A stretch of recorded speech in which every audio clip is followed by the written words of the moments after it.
Good afternoon. Today we are going to talk about the button cluster located right under your left vent.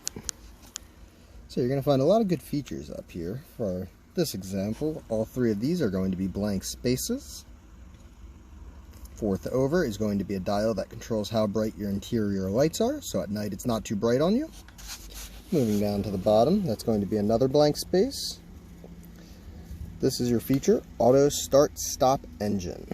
The way this is going to work is anytime your car comes to a complete stop at, say, a red light, and your engine block is heated to the proper temperature, your engine's going to shut off. What's nice about this is it's going to save a lot of gas in city and traffic driving.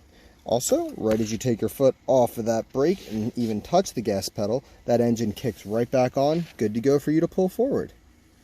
And finally, the last button we're going to have here is your blind spot detection. If you look on the side mirror, you will see you have a black box. One there, one on the other side as well. And that's going to let you know if anyone comes into your blind spot when turning. If you turn your turn signal on and someone is there, it'll beep at you to let you know. Next, we will be talking about your touchscreen. So, first things first would be pairing your cell phone via Bluetooth. If you hit your phone icon, it'll pop up with a prompt. All you would have to say is yes, and then it'll walk you through. You would go into your Bluetooth settings and look for Subaru BT, and then it'll walk you through every step past that. That's what it'll look like, but with all of your information once connected. Home button is either in the top left or a little house button right there. Both work nice and easy. Next is apps. Apps is anything compatible with both your cell phone and the car.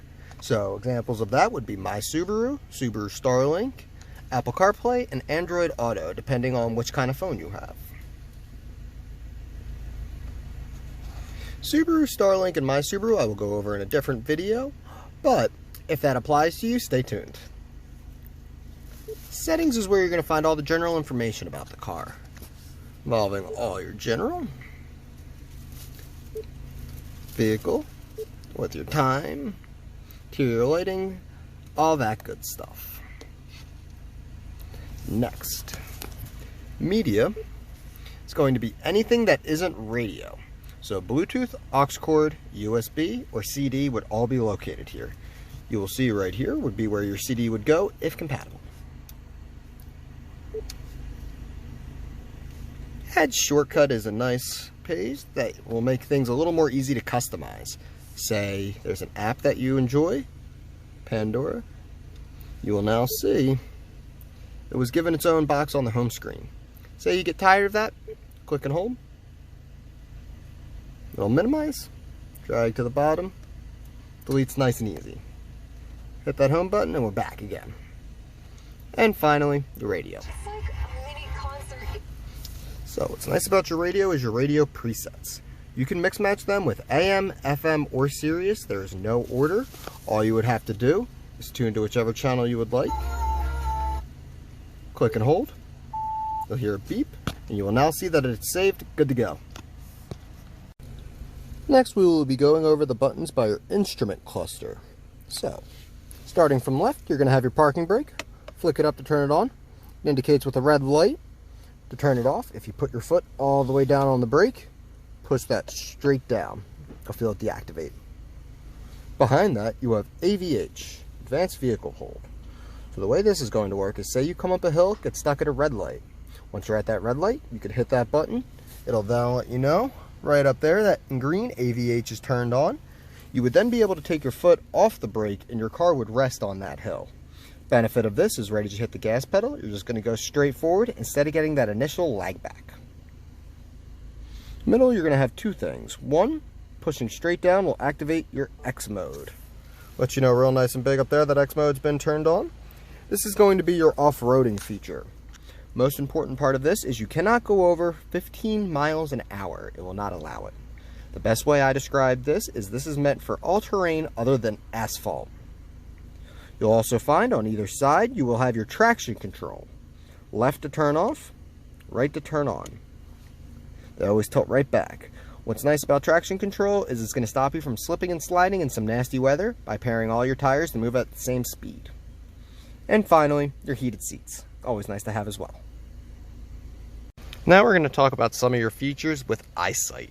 So, EyeSight, you have a camera right here and a camera right here, both always facing the road at all times. They do multiple things. The first one is going to be your lane keep assist. Say you're driving down the road, talking to someone in the back seat, you start to veer out of your lane a little bit. Real nice and big in your center display. It'll pop up letting you know you got to bring it back in your lane. If you don't, it will apply a pound or two of pressure to the steering wheel that helps you guide back in. Only a pound or two, real easy to override if there's ever a detour and you have to go in that left lane. Also, what's nice is if you turn your turn signals on, automatically deactivates, so you don't have to worry about switching lanes, merging, or anything like that. On the right, you'll see you're also going to have forward collision assist. So what that's going to do is while you're driving down the road, say the car in front of you suddenly has to stop. Your car is going to wait till the last minute and apply full brakes. Very sudden, very abrupt, very last minute, but works very well. You're also going to have your moonroof, if that is an option on your car. Tilt all the way back, you'll see, opens up. Hit it again to stop. If you push it forward, it will close. Perfect. And the last buttons here, SOS and roadside assistance. This is going to be tied in with your Subaru Starlink. SOS will call the closest 911 dispatch if ever in case of an emergency. Along with roadside assistance as well, you hit that for the Subaru dispatch and they'll send someone to your location for whatever the issue your car is having. That is something that you would want to talk to your salesman and see if you are not aware if you have that or not. Now we're going to take a second to talk about your steering wheel. In the top left, you will see you have two arrows that'll control radio presets and whatever music you're listening to. Volume knob under that so you can keep your hands on the steering wheel. Source is going to switch between AM radio, FM, Sirius, and all that fun stuff. Info controls that very top display for you. As you can see, it's changing now. Lots of good information in there. Once you have your phone paired up Bluetooth, this is going to be to answer calls and end calls, along with any voice commands for the car. A little tucked back, you'll see you have these buttons right here. They are actually going to control your center display. One to scroll up, one to scroll down. The middle info button will be if you ever have any indicators like say low tire pressure or low oil. You can hit that towards you. It would then give you the display. As you can see here, it let me know now that my fuel levels are low. I'll hit it one more time so you can see. Moving to the right of the steering wheel, this is another feature that's going to incorporate the EyeSight system. Now, this is adaptive cruise control. The first thing to mention is I don't suggest using it within the first 1,000 miles for your grace break-in period. But once you are able to use it, you'll see, top right would turn it on. Lets us know real nice and big on that screen right there that it is now active. If you look, you will see there are white lines.